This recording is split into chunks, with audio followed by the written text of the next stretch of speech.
அதை பற்றியும் கவலைப்படாத. அண்ணன் சொல்றா கல்ல குடுறா, ஏதாவது பிரச்சனை என்றவாடா. இது என் வாழ்வியலோட கலந்த உணவு. எந்த கொம்பாதி கும்பலுக்கு கொடுக்க முடியாது. இந்தியாவில் எல்லா மாநிலங்களும் கல் இறக்க தடை இல்லாத போது என் நிலத்தில் மட்டும் ஏன் தடை? ஒரே காரணம் தான், என் உடன் பிறந்தார்களே. எந்த மாநில முதல்வருக்கும் சாராய ஆலைகள் கிடையாது. தமிழ்நாட்டை ஆண்டவர்கள் ஆண்டு கொண்டு இருப்பவர்களுக்கு சாராய ஆலைகள் கணக்கில்லாது. பெரிய வியாபாரியே சொல்கிறார், போதையின் பாதையில் செல்லாதீர்கள். உங்கள் அப்பா நான் சொல்லுகிறேன், போதையின் பாதையில் செல்லாதீர்கள். அது கடை விற்கிறது, அது நான் தான். இப்ப நாங்கெல்லாம் ஏறி ஜிம்முக்கு போய் என் பாட்டை அங்கேயும் ஏறி முறுக்கேறி நின்னா, அதனால முருகன் ஆயிடுச்சு. திராவிட இந்த திருட இருக்கிற வர கல்லு மதுவாதான் இருக்கும். டாஸ்மார்க் சரக்கு விற்பனைக்கு இருக்கத்தான் செய்யும். இதை ஒழிக்கணும். என்னுடைய உயிரோடும் உணர்வோடும் கலந்து வாழுகின்ற என் அன்பு உறவுகள் அனைவருக்கும் வணக்கம். இங்கே பேசிய நம்முடைய அப்பா கல் நல்லசாமி அவர்கள், என்னுடைய அன்பு தம்பி பனையேரி பாண்டியன், என்னுடைய தம்பி விக்டர், எல்லாரும் கல் என்பது நமது உணவு, நமது உரிமை என்பதை பதிவு செய்தார்கள். இங்கே சிலர் ஏதோ கல்லை நாங்களே இப்பதான் ஒரு 10 நாளைக்கு முன்னாடி கண்டுபிடிச்சது போல, ஒரு எங்கேயோ உட்கார்ந்து காய்ச்சி எடுத்துட்டு வந்தது போல கருதுகிறார்கள். அப்படி இல்லை. தமிழனுடைய வாழ்வியலோடு இணைந்த ஒன்று கரும்பு, வாழை போல பனையும் தென்னையும். அப்படிதான் நீங்க பார்க்கணும். வேளாண்மையினுடைய விரிவாக்கம் தான் ஆடு மாடு வளர்த்தல், கோழி வளர்த்தல், பட்டுப்பூச்சி வளர்த்தல், நெசவு செய்தல், மீன் வளர்த்தல். இது போன்ற இவைகள் எல்லாம், பனை தென்னை எல்லாம் வேளாண்மையினுடைய ஒரு விரிவாக்கம். அது தெரியாம கல்லுக்கு தடை போடுவது என்பது, அந்த கொடுமையை நம்மளால ஏற்க முடியாது. ஜல்லிக்கட்டுக்கு தடை போட்டார்கள். அதற்கு காரணம் உங்களுக்கு தெரியும். அதை எதிர்த்து முறியடித்தோம். அதிகமாக மாட்டினுடைய பயன்பாடு, நாட்டு மாடு என்றால் என்ன, ஏட்டு பால் என்றால் என்ன என்பதை தெரு தெருவாக ஊராக பேசி ஒரு விழிப்புணர்வை ஏற்படுத்திய ஒரு மகன் நான் என்பதில் ஜல்லிக்கட்டு போராட்டம் பெரும் எழுச்சியாக வந்ததற்கு ஒரு பெரிய காரணியாக நான் இருந்தேன் என்பது யாராலும் மறுக்க முடியாது. தன்னெழுச்சியாக நம் பிள்ளைகள் மக்கள் போராடி அந்த தடையிலிருந்து சற்று விடுதலை பெற்றிருக்கிறோம். அதுபோல கல், எங்கள் ஐயா நல்லசாமி அவர்கள் சொன்னது போல, மது என்று நிரூபித்து விட்டால் 10 கோடி தருகிறோம் என்கிறார். தாயின் மாரில் இருந்து வருகிற பால் போல பனையின் மார்பில் இருந்து இது வருகிறது. பனம்பால் தென்னம்பால். நாங்கள் அதிகாரத்துக்கு வரும்போது வந்த உடனே கல் என்றதை நீக்கிவிட்டு பனம்பால், தென்னம்பால், ஈச்சம்பால், மூலிகை சாறு என்றுதான் கடைகளை திறப்போம். சீமை சரக்குகளை தடை செய்வோம். இந்த மாதிரி தெருவுக்கு 2 கடைகளை இருக்கிறதை மூடுவோம். உயர் ரக விடுதிகள், 5 நட்சத்திர விடுதிகள், சுற்றுலா தலங்கள், கடற்கரையில் இருக்கிற தங்கும் விடுதிகள், அதுக்கு வேணால் அனுமதி கொடுத்து வெளிநாட்டு பயணிகள் வந்தால் அவர்களுக்கு வேணால் அந்த வாய்ப்பை கொடுப்போம். நம்ம பிள்ளைகளுக்கு இப்படி தெருவுக்கு 2 படிப்பகம் இருக்க வேண்டிய இடங்களில் எல்லாம் தெருவுக்கு 2 குடிப்பகங்களை திறந்து வைத்திருக்கிறார்கள். கல்லை விஷம் என்கிறார்கள். அப்போது நமக்கு ஒரு கேள்வி தோன்றுகிறது, டாஸ்மாக் கடைகளில் விற்கிற பீர், பிராண்டி, விஸ்கி எல்லாம் மிளகு ரசமா என்ற கேள்வியை கேட்க நமக்கு தோன்றுகிறது. கல் நஞ்சு என்றால், கல் மது தடை செய்ய வேண்டும் என்றால், நீங்கள் அரசு நடத்துகிற டாஸ்மாக் கடையில் விற்கிற பீர், பிராண்டி, விஸ்கி, ரம்மு, ஜின் எல்லாம் கோயிலில் கொடுக்கிற தீர்த்தமா, புனித நீரா என்ற கேள்வியை நாம் எழுப்ப வேண்டியிருக்கிறது. இந்தியாவில் எல்லா மாநிலங்களும் கல் இறக்க தடை இல்லாத போது என் நிலத்தில் மட்டும் ஏன் தடை? இந்த கேள்வியை எழுப்பாதவன் எப்படி மானமுள்ள மனிதனாக, அதுவும் தன்மானமிக்க தமிழனாக இருக்க முடியும்? புதுச்சேரியில இருக்கு, கேரளாவில் இருக்கு, ஆந்திராவில் இருக்கு, கர்நாடகாவில் இருக்கு, எல்லா மாநிலங்களிலும் இருக்கும்போது என் நிலத்தில் ஏன் தடை? ஒரே காரணம் தான், என் உடன் பிறந்தார்களே. எந்த மாநில முதல்வருக்கும் சாராய ஆலைகள் கிடையாது. தமிழ்நாட்டை ஆண்டவர்கள் ஆண்டு கொண்டு இருப்பவர்களுக்கு சாராய ஆலைகள் கணக்கில்லாது. டாஸ்மாக் கடைகளில் விற்கிற சரக்கு இவர்கள் காய்ச்சுகிற சரக்கு. உலகத்தில் உற்பத்தி செய்வனும் விற்பவனும் ஒரே ஆளாக இருந்ததில்லை. தமிழ்நாட்டில் மட்டும்தான் சாராயத்தை காய்ச்சுவனும் விற்பவனும் ஒரே ஆளாக இருக்கிறான். இங்க இருக்கிற சிக்கல் அதுதான். கல்லை திறந்து விட்டால் எவ்வளவு பெரிய குடிகாரனா இருந்தாலும், எவ்வளவு குடிக்கிறவனா இருந்தாலும் 2 லிட்டர் 3 லிட்டர் முடிஞ்சிடும். கல் உணவின் ஒரு பகுதி. ஏன் சொல்றான்? போதும்ன்றான். சாப்பிடும் போது சாப்பாடு மட்டும் போதும்ன்றான். அது மாதிரி கல் ஒரு 3 லிட்டர் குடிச்சா போதும்ன்றான். ஆனால் 3 லிட்டர் குடிச்சிட்டு ஒரு அதிகபட்சம் போனா 100 ரூபாய்க்குள்ள குடிச்சிட்டு வீட்டுக்கு போயிடுவான். ஆனா டாஸ்மார்க் சரக்கு அதை அனுமதிக்கல. நீ 100 ரூபாயோட வீட்டுக்கு போறியா, இங்க வா, பொண்டாட்டி தாலியா இருக்குன்னு ஆத்தா அப்பன் சொத்த வைக்கணும்ல, வா அப்படின்னு குடிச்சு குடல் செத்து சாகிற வரை வைப்பான். இவர்கள் அந்த கடையை திறந்து வைத்து விட்டு, அதுவும் பெரிய வியாபாரியே சொல்லுகிறார், போதையின் பாதையில் செல்லாதீர்கள், உங்கள் அப்பா நான் சொல்லுகிறேன், போதையின் பாதையில் செல்லாதீர்கள். அது நான் உங்களுக்கு சொல்லுகிறேன். ஏன் உங்கள் உடலை கெடுத்துக் கொள்கிறீர்கள்? அது கடையை வைக்கிறது, அது நான் தான்.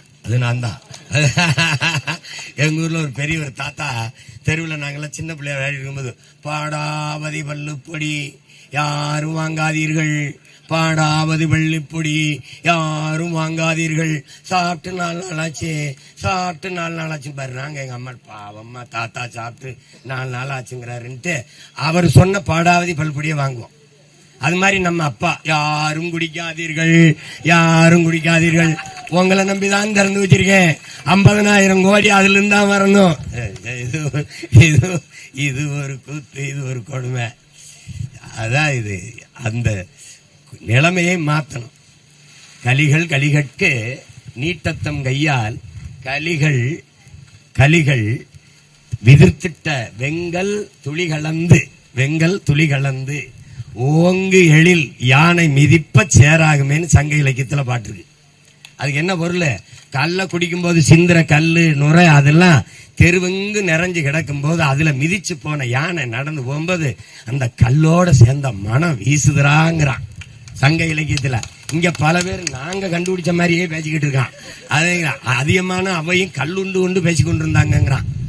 இது என் வாழ்வியலோட கலந்த உணவு, எந்த கொம்பாதி கொம்பனுக்கு விட்டு கொடுக்க முடியாது. எந்த கொம்பாதி கொம்பனுக்கு விட்டு கொடுக்க முடியாது. தேவையில்லாத வேலைய பனையர் கல்லறக்கிறவனை கைது செய்தவர் 6 மாசம்தான். ஒரு நாள் இந்த அதிகாரம் எனக்கு சிக்கும், வச்சு செஞ்சு விட்டுருவேன், பூராத்தை வச்சு செஞ்சு விட்டுருவேன். ஆமா, தேவையில்லாத வந்து அவனை வந்து தொடக்கூடாது. நீ இந்த சேட்டையெல்லாம் செய்யக்கூடாது. பூரா இது விவசாயம். பனை தென்னை என்பது விவசாயம். 50-60 ஆண்டு கால பனையை 50 ரூபாய்க்கு விற்கிற அவலம். 50 கோடி பனை இருந்த இடத்துல 5 கோடி பனை தான் இந்த நிலத்தில் இருக்கு. எல்லாத்தையும் அழிஞ்சு போச்சு. 10 கோடி பல கோடி பனை திட்டம், 10 ஆண்டு பசுமை திட்டம் என்ற திட்டத்தை வைத்திருக்கிற ஒரே அரசியல் பேரியக்கம் நாம் தமிழர் கட்சி தான். நாங்க இன்னைக்கு பல்லாயிரக்கணக்கான பனை விதைகளை தூவி வருகிற எனக்கும் பின்னாடி வருகிற என் தலைமுறைக்கு நாங்கள் அதிகாரத்துக்கு வந்தபோது பனையை தென்னையை பயன்படுத்தி தொழிற்சாலைகள் அமைப்போம். 840 பயனை தருகிற உலக உயிர் பனை ஒன்றுதான். பனை என்னுடைய தேசிய மரம், அதை நான் இழக்க முடியாது. பனை அதை நினை என்பதுதான் எங்களுடைய மந்திரம். பனை அதை நினை, தாயை போல் கட்டி அணை என்பதுதான் எங்களுடைய மந்திரம். இத வந்து காலில் மது இதெல்லாம் சொல்லக்கூடாது. இங்க சில மேதைகள் என் தம்பி எல்லாம் சொல்றான் பாருங்க, பனையிலிருந்து பனஞ்சாறு வரும், அதுல ஏதாவது கலந்தாத்தாங்கல்லாகும். Albert Einstein, Thomas Alva Edison கண்டுபிடிச்சிருக்காங்க. இவங்க எல்லாம் டே நான் வென்று வந்து இதே பனையில கட்டி வச்சு வெளுக்கிறேன்டா. டே ஐயோ பயலுகளா, சேட்டை. ஒருத்தன் வாத்தியாரு, ஒருத்தன் பேராசிரியர், ஒருத்தன் முதலமைச்சர். பனி இனிக்குதா சக்கரவடிகளா? டே நாட்டை இவங்க கிட்ட கொடுத்தா விளங்குமாடா. விளங்குமா? எதற்காக இந்த வேலையை நான் செஞ்சேன்? நான் இதுல ஏறத்தான் தயாரா இருந்தேன். என் தம்பியா வேணாம் இந்த படிக்கட்டு எல்லாருமே அதுலதான் ஏறான் வான்ட்டான். நான் வரும்போது இது தேவைப்படாது, விசை ஏணி வச்சிருக்கேன், தட்டினா கரன்னு கொண்டு விட்டுரும். இப்ப எல்லாம் இந்த இது மாதிரி பொக்லின் மாதிரி அப்படியே நகர்த்தி கொண்டு வச்சு ஏறி சீவிட்டு இறங்க வேண்டியதான். ஏன்னா இது ஒரு குறிப்பிட்ட சமூகம் செய்யற வேலை இல்லை, உழைக்கும் மக்கள், ஏழை எளிய மக்கள் செய்யற எல்லாருடைய வேலை. இந்தவர் ஆதியில வேட்டையாடினேன், காடுகள்ல வேட்டையாடி விலங்குகளை தின்னேன். அப்போது நான் வேடுவன், வேட்டக்காரன், வேடன். குன்றில் வாழ்ந்ததால் உச்சரிப்பு குன்றி குறவனானே. நம்ம எல்லாரும் குறப்பைய மக்கதாங்கிறத மறந்துடாத. ஆதி தாய்க்குடி குறவன். அடுத்து கீழே வந்தேன், வேட்டையாடி உண்ட விலங்கை ஏன் நான் வளர்த்து உண்ணக்கூடாதுன்னு முடிவெடுத்தேன். காடும் காடு சார்ந்த இடமும், அங்க முல்லைப்பூ இருந்தது சின்னதா, அதனால நிலத்துக்கு பேர் என் பின்னாடி வந்து என் முன்னவன் முல்லைன்னு வச்சான். மலையில வாழும்போது குறிஞ்சி மலர் வளர்ந்ததுனால குறிஞ்சின்னு அந்த நிலத்துக்கு பேர் வச்சான் இலக்கியத்துல. அன்னைக்கு அங்க வாழ்ந்தவனுக்கு தெரியாது. அந்த நிலத்தில் வாழ்ந்த தலைவன் தான் என்னுடைய தலைவன் என்னுடைய இறைவன் முருகன். குறிஞ்சி நிலத்திலே குன்றில் வாழ்ந்தவன். குன்றதால் அவன் குன்றவன். குன்றிருக்கும் இடமெல்லாம் குடிகொண்டவன். அவன் மலைகளில் ஏறி ஏறி ஏறி ஏறி முகிழ்க்கும் தசையிடை அரும்புவதே அழகுங்கிறான். இப்ப நாங்கெல்லாம் ஏறி ஜிம்முக்கு போய் என் பாட்டன் அங்கேயும் ஏறி முறுக்கேறி நின்னான். அதனால முருக்கன் முருக்கன் முருக்கன் முருக்கன் முருகன் முருகன் ஆயிடுச்சு. முருகன் என்றாலே அழகு. அதனால கொஞ்சிக்கணும். கீழே இறங்கி வந்து ஆடு மாடுகளை மேய்க்க ஆரம்பிச்சேன். அங்கேயே 1-2 கண்டுபிடிச்சு உலகத்துக்கு சொன்னவன் நான் தான். சந்தேகம் இருக்கா? என்னுடைய மூதாதை வள்ளுவ பெருமகனார் என் நண்ப ஏன எழுத்தன்ப இவ்விரண்டும் கண்ணன்ப வாழும் உயிருக்கு என்று எழுதுகிறானே ஒழிய எழுத்தன்ப என் நண்ப இல்ல. முதல்ல எழுத்து வர்றதுக்கு முன்னாடி என்ன கண்டுபிடிச்சவன் இந்த கூட்டம் தான். அந்த நிலத்தில் வாழ்ந்தவன், ஆடு மாடுகளை மேய்த்தவன் ஆயன் கோன். அந்த நிலத்தில் தான் தலைவன் தலைவி உருவானால். அந்த தலைவன் கையிலே ஒரு கோலை கொடுத்தான். அவன் கோன், அவன் அரசன். அது தெரியாம நாங்க இன்னும் யாதவன் போட்டுக்கிட்டு இருக்கோம். கோனார் நான், அரசன் நான், கோன் 2வது தாய்க்குடி. கீழே இறங்கின நிலமும் இந்த வயல் சார்ந்த இடமும் அங்க வந்த மருத மரம் அதிகமா இருந்தது. அதனால அந்த நிலத்துக்கு பேர் மருதத்தினைன்னு வச்சான். அங்கதான் வேளாண்மை செய்து வாழ தொடங்கணும். இதனால உங்களுக்கு விளங்க, நாங்க ஒண்ணு புதுசா இல்ல. அன்றிலிருந்து இது என்னோட இணைந்து இருக்குது. இந்த பனை, இந்த ஆடு மாடு வளர்த்தல், வேளாண்மை செய்தல் எல்லாம் ஏதோ புதுசா நான் செய்யறேன்னு. திராவிட இந்த திருட இருக்கிற வர கல்லு மதுவாதான் இருக்கும். டாஸ்மார்க் சரக்கு விற்பனைக்கு இருக்கத்தான் செய்யும். இதை ஒழிக்கணும். வேற வழி இல்ல. ஜல்லிக்கட்டு போராட்டத்தை தடை செஞ்ச மாதிரி அதை தடை செஞ்சது அதை நீர் உடைச்சு நொறுக்கின மாதிரி இதை நொறுக்கணுன்ட்டு என் ஊர்ல கல் இருக்கணும். சொந்தக்காரன் புறம் பிடிச்சிட்டு போயிட்டான். போலீஸ் ஸ்டேஷனே இருக்காதுன்ட்டேன். தகர்த்தறிஞ்சிடும் பார்த்துக்கிட்டேன். வேற ஏதாவது வேலை செய்ய. இப்ப ஒவ்வொன்னா செய்யறேன். இந்த வாரம் ஒன்னொன்னா செய்யறேன். நீ கல் இறக்கிருக்கேன். நேத்து இந்த தைப்பூசத்துக்கு நீ வந்து எங்க திருமுருக பெருமானுக்கு தமிழ்ல குடமுழுக்கு செய்யின்னு செய்ய மாட்டான். சேகர் பாபுக்கு என் தாய்மொழியில சொல்லணும்னு என்ன வேத்தி கிடக்கு? அவனுக்கு என்ன நேர்த்தி கடை? அவர் தாய்மொழி அது இல்ல. அப்ப நான் என்ன பண்ணுவேன்? நீ அங்க குடமுழுக்கு நடத்து, நான் இங்க பக்கத்தில் நடத்துறேன். அதே என் முருகனை வச்சு, அதே 76 குடத்தை வச்சு, என்னுடைய ஓதுவார்களை வச்சு, என் தாய் தமிழ்ல என் பாட்டனுக்கு, என் முருக பெருமானுக்கு நான் மந்திரம் சொல்லி ஓதுறேன். அந்த முருகன் தன்மானமிக்க தமிழ் மகனா என் தாத்த என் பாட்டன் பேரனோட நிக்கிறா, ஊரானோட நிக்கிறான்னு பாத்துருவோம். எவனோட என் பாட்டன் நிக்கிறான்னு பாத்துருவோம். வா அன்னைக்கு பாத்துருவோம். அது மாதிரி அடுத்தது, ஆடு மாடுகள் மேய தடை போடுறான். கால்நடைகளுக்கு மேய்ச்சல் இடம் கிடையாது. மலையை வெட்டி என் தாயின் மாறை அறுத்து விற்கிற அந்த அயோக்கிய குவாரிங்கிற பேர்ல என்னோட ஆடு மாடுகள் அந்த மலை அடிவாரத்தில் மேய தடை போடுறான். வனச்சட்டம்னு, பாதுகாப்பு சட்டம்னு போட்டு என்னுடைய சொந்தங்கள் ஆடு மாடை மேய்க்க போகும்போது அவமானப்படுத்தி திருப்பி விரட்டுறான், வழக்க போடுறான். அப்ப என்ன பண்றது? நான் ஆடு மாடுகளின் மாநாடு போடுறேன் இந்த ஜூலை 10ஆம் தேதி. ஆடு மாடுகளின் மனச்சான்று உரையை உங்கள் மகன் பேசுறேன். அதுல அவன் சரியா வரல, நானே 2000-3000 ஆடு மாடுகளை திரட்டிக்கிட்டு வாங்கருவாளோட, இப்ப பாலையருவாளோட, அப்புறம் வாங்கருவாளோட மேய்க்க போவேன். எவன் குறுக்க வருவான்னு பாப்போம். ஏய், எத்தனை விதமான சிலம்பு இருக்கோ அத்தனை விதமான சிலம்பையும் கத்த வேணாம். குறுக்க வேணா வந்தா குறுக்கு ஒடிஞ்சு போயிரும். பார்த்து பண்ணிக்கணும். அங்க ஆடு மாடுகளை மேய்க்கிறேன். அதுக்கப்புறம் என்ன பண்றேன்? ஒவ்வொன்னா செய்யறேன். ஒன்னும் இந்த இருக்கு. எனக்கு ஒன்னும் வேற வேலை இல்ல. யாரோ சொன்னாரு அது வழக்குன்னு. எனக்கு தேர்தல்லாம் 6வது 7வது கடமை தான். முதல்ல இதுதான். உலகத்திலே எனக்கு மகிழ்ச்சியானது எதுன்னு கேளு, சிறையில் இருக்கிறது தான்.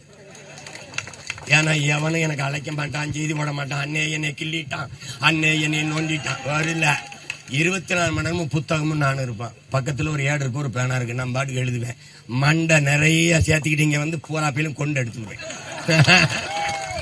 இப்பவே கேட்கிற கேள்விக்கு பதில் இல்ல. அந்த காவலர் கெஞ்சுவாரு, ஐயா ஐயா ஐயா ஐயா ஐயா நீங்க கொஞ்சம் தூங்கிட்டியா? காலையில எந்திரிச்சு படிக்கலாம் இல்லைங்க ஐயா, ஏயா அப்படின்னு. காலையிலயும் படிக்கணும், இப்பவும் படிக்கணும். உங்களுக்கு தூக்கம் வருதுன்னா அப்படி ஓரமா அங்க போய் இருந்து தூங்குங்க. ஒரே ஒரு காவலரை எனக்கு போடுவான். அவரையும் மேல அன்பு, அவருக்கு வேற ஆள் இல்ல. ஐயா ஐயா நீங்க கொஞ்சம் சாப்பிட்டு படிக்கலாம் இல்லைங்கய்யா. என்னை பெற்ற தாயோட இப்படி எல்லாம் கருணையா ரொம்ப அன்பா, ஐயா ஐயா ஐயா சாப்பிட்டு படிங்க ஐயா, நல்லா இருப்பீங்க ஐயா, அப்படியெல்லாம் பாசம் காட்டுவாங்க. அதனால எதுக்கும் பயப்படுற ஆளு நம்ம இல்ல. அடுத்து ஒவ்வொரு போராட்டமா செய்யறேன், ஒன்னா எது இடியே விழுந்தால் நகரதா இல்ல, ஒண்ணு இல்ல. அதனால ஒவ்வொரு போராட்டம் பாரு எல்லாத்தையும் அறிவிச்சா நமக்கு முன்னாடி வேகமா அவனே கண்டுபிடிச்ச மாதிரி செஞ்சுக்கிட்டு இருப்பான். இப்ப நானும் எங்க தம்பியில முடிவு பண்ணிருக்கோம் தீ குளிக்கிற போராட்டம். ஏன்னா சீமானுக்கு பேர் வந்துரும்னு பல பேரும் தீ குளிச்சு சாவான். அதனால கல் இறக்குறது இந்த இருக்கிற நெருக்கடி அச்சுறுத்தலை போக்கத்தான். இந்த கல் இறக்குற என் தம்பி பாண்டியன் விக்டர் மாதிரி பிள்ளைகளுக்கு நான் சொல்றது, உங்க உடன் பிறந்த ஒரு அண்ணன், அவன் கூட பல லட்சக்கணக்கான தங்கைகள் தம்பிகள் பெரும்பட இருக்கிறவங்கிறத நீ கவனத்தில் வச்சுக்கணும். ஒன்னுக்கும் பயப்படாத. அதிகபட்சம் போனா இன்னும் 10 மாசம் ஆடுவான். 2026 படைப்போம் புதிய அரசியல் வரலாறு என்று வரான். அதே விவசாயி எனக்கு என்ன மட்டும் இல்ல, சின்னமா தான். நீ என்ன தேட வேண்டியதில்லை, சின்னத்திலே நான் தான் இருக்கேன். அவனுக்கு தெரியல சீமா மூஞ்சின்னு கொடுத்துட்டான். சீமானதான் வரைஞ்சு கொடுத்துருக்கான்னு தெரியாதுல்ல தேர்தல் ஆணையத்தில் இருக்கவனுக்கு. அவனுக்கு இப்ப ஐயா அவர் தானே அது, ஐயா என்னது இது இப்படியா? சீமான் சின்னம் இல்ல, சீமானே தான் சின்னம். அதனால எப்படியாவது ஓட்ட போட்டு வெளில விட்டுரு. புரியுதா? முருகனே எங்கூட கூட்டணியில் இருக்காப்ல. முருகன், சிவன், அப்புறம் எங்க மாயவன், திருமால், பெருமாள்லாம் ஏன் பின்னாடிதான். ஏன்னு பேர நான் தான் இருக்கேன். அவனுக்கு எவனும் வரமாட்டான். உனக்கு என்னை விட்டா நாதி கிடையாது, எனக்கு உன்னை விட்டா நாதி கிடையாது. அதனால தயவு செய்து இந்த பாருங்க, எங்க அப்பா பாருங்க எத்தனை ஆண்டுகளா, எவ்வளவு ஆண்டுகளா இந்த கல் உரிமைக்கு போராடுறாங்கன்னு பாருங்க. அவர் கண்ணுக்கு முன்னாடி பிள்ளைகள் நாங்க வென்று வந்து கால திறக்கிறான், அவர் கையால திறக்கிறான். எவன் தான் வரான்னு பாக்குறோம். மூடுறோம் டாஸ்மார்க்க, அதை அவர் கையாலே மூடுறோம். பானை தென்னை வாரியத்துக்கு நம்பி பாண்டியன் தலைவரா போடுறான். ஆடுறா பாத்துக்கிறோம்டான்ட்டு. 1 கிலோ கருப்பட்டி 1000 ரூபாய் அமெரிக்கால உலக நாடுகள்ல கருப்பட்டிக்கு அலையிறான். இங்க உற்பத்தி இல்ல. நாம வர்ற பனை தென்னை எல்லாம் சார்ந்து தொழிற்சாலை போடுறோம். வாழ்விடத்திலே அரசு வேலையை கொடுக்கிறோம். படிச்சவன் படிக்காதவன் அனைவருக்கும் அரசு வேலை. பாய் விண்ணுதல், நார் விண்ணுதல், கொட்டான் விண்ணுதல், கருப்பட்டி செய்தல், நாட்டு சக்கரை செய்தல், பணம் கற்கண்டு செய்தல், எல்லாம் அந்த இடத்துல தொழிற்சாலை. எங்கேயும் கவர்மெண்ட் வேலை, அரசு வேலை. நீ வெளியில வர வேண்டியது இல்ல. வாழ்விடத்துல வேலை தரேன் அண்ணன், நீ என்னை வெள்ள விட்டுரு, நான் பயன்படுத்தி காட்டுறேன். நீ என்னென்ன வேலை செய்யறேன் பாரு. மண்ட முழுக்க கனவு. ஒன்னே ஒரு ஓட்டை போட்டு விட்டுரு, மீதியை நான் பாத்துக்கிறேன். அதனால பயப்படாத.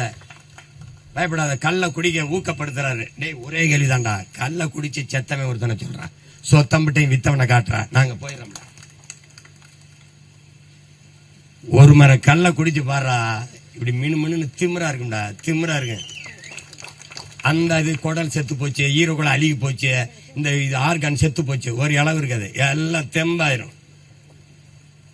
அதனால கல் என்ற சொல்லை ஒழிப்போம். நம்ம மூதாதை கல் உண்ணாமைன்னு பாடிட்டாங்கிறாங்க.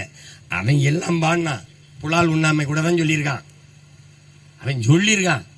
எல்லாம் அவனே தான் சொல்லியிருக்கான். கொல்லான் அவனை எல்லா உயிர்களும் கைவிப்பி தொழும்ன்றான். புலால் உண்ணாம இருக்கிறவனை அவனே சொல்றான். அவன் என்ன சொல்றான்? கொலையில் கொடியோரை வேந்தறுத்தல், பைங்கோல் களை கட்டங்களோடு நேருங்கிறான்.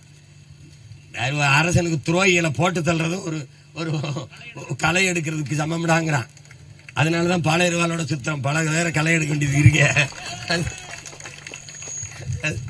அது அதனால அஞ்சுவதும் அடிபணிவதும் தமிழன் பரம்பரைக்கு கிடையாது.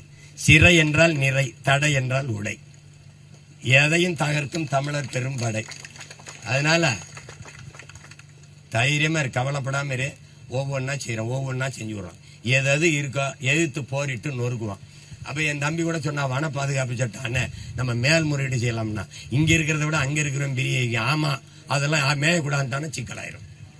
நீதிமன்றம் சொல்லிச்சு. எந்த மன்றம் சொல்றது நான் கேட்க தயாரில்ல. எங்கள் மக்கள் மன்றம் சொல்றதா எங்களுக்கு முக்கியம். நீதிபதி சொல்லிட்டாருங்கிறான். 815 டாஸ்மாக் கடையில திறக்கலாம் நீதிபதி சொல்றாரு. ஏற்கிறியா எதிர்க்கிறியா? எதிர்க்கிறியா? 8 சக்கர வாகனத்துல 700 லாரியில கன்னியாகுமரியில இருந்து மலையை வெட்டி எடுத்துட்டு போகலாம் கேரளாவுக்குன்னு நீதிபதி தீர்ப்பு சொல்றாப்ல. ஏற்கிறியா எதிர்க்கிறியா? இது நீதியா? அப்ப அநீதிக்கு எதிராக புரட்சி செய்யறவன் நாங்க. அநீதியை அச்சங்கொள்ளாமல் துணிந்து எதிர்த்து போராடுகிறவன் எவனோ அவனே உண்மையான ஜிஹாத். நபிகள் நாயகம் ஸல்லல்லாஹு அலைஹி வஸல்லம் அவர்கள் நமக்கு சொல்லியிருக்கார்கள், அநீதியை கண்டு அச்சம் கொள்ளாமல் துணிந்து எதிர்த்து போராடின ஒரு போராளி நம்மிடத்தில் இருந்தான். புரட்சியாளர் பழனி பாபா, அவனுடைய பிள்ளைகள் நாம் துணிந்து அநீதியை எதிர்த்து போராடுவோம். அநீதியை கண்டு எதிர்க்க துணிவில்லாதவன் தொடர்ந்து தொடர்ந்து சகித்துக் கொள்கிறான். தொடர்ந்து சகித்துக் கொள்கிறவன் அடிமையாகிறான். நாம் அடிமையாக தயாராக இல்லை. அடிமை வாழ்வினும் உரிமை சாவு மேலானது நம் முன்னவர்கள் வைத்த முழக்கம். கிளர்ந்து எழுவோம். நம் உரிமை கல், நம் உரிமை கல், நம் உணவு விரும்பி உண்போம். எதை பற்றியும் கவலைப்படாத.